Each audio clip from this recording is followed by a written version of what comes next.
নমস্কার বন্ধুরা, টিকিচে আমাদের সকলকে স্বাগত।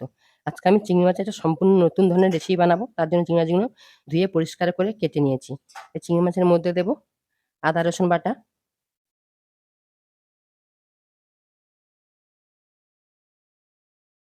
লঙ্কার গুঁড়ো, হলুদ গুঁড়ো, পরিমাণ মতো লবণ, ধনে জিরের গুঁড়ো। এটা আমি খুব ভালো করে মিশিয়ে নেব।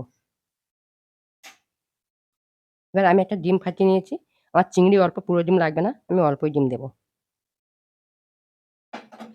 এটাও খুব ভালো করে মিশিয়ে নেব। এবার এর মধ্যে দেবো অল্প পরিমাণ ময়দা। আমি সয়া সসটা দেবো, পরে ব্যবহার করব। এখানে আমার একটু ময়দা লাগবে, আমি দেবো। ডিমটা অপশনাল, আপনারা দিতেও পারবেন, না দিলেও কোনো অসুবিধা হবে না। এটা আমি ১০ থেকে ১৫ মিনিটের জন্য রেখে দেবো। এবারে দেবো অল্প একটু সয়া সস।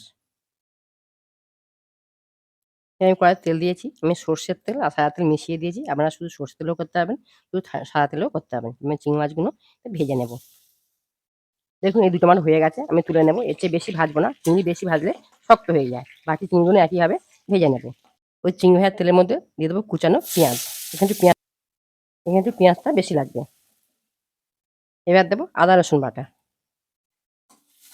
এবার দেবো কুচনো টমেটো। এই রান্নায় টমেটোটা বেশি, পরিমাণটা বেশি লাগে। এবার দেবো পরিমাণ মতো লবণ। লবণ দিলে টমেটো, পেঁয়াজ দুটোই গলতে সুবিধা হবে। ঢাকা দিয়ে কষাতে থাকবো যতক্ষণ না টমেটো নরম হচ্ছে। আমি হলুদ গুঁড়োটা দিয়ে দিয়েছি। এবার ঝালটা যে যেমন খায় সেই বুঝে লঙ্কা গুঁড়ো দেবেন বা কাঁচা লঙ্কা ব্যবহার করতে পারবেন। এবার আমি কষিয়ে নেব। এবারে দেবো ফেটানো টক দই। দেখুন মশলাটা খুব ভালো করে কষানো হয়ে গেছে, মশলার তেল ছেড়ে দিয়েছে।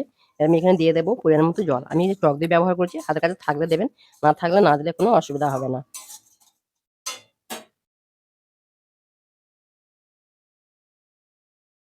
যে যেমন ঝোল করবেন সেই অনুযায়ী জল দেবেন। এবার আমি দেবো ভাজা চিংড়ি মাছ। দেখুন চিংড়ি মাছের রেসিপি আমার রেডি হয়ে গেছে। এবার আমি নামিয়ে নেব, ঠান্ডা করে দেখাবো।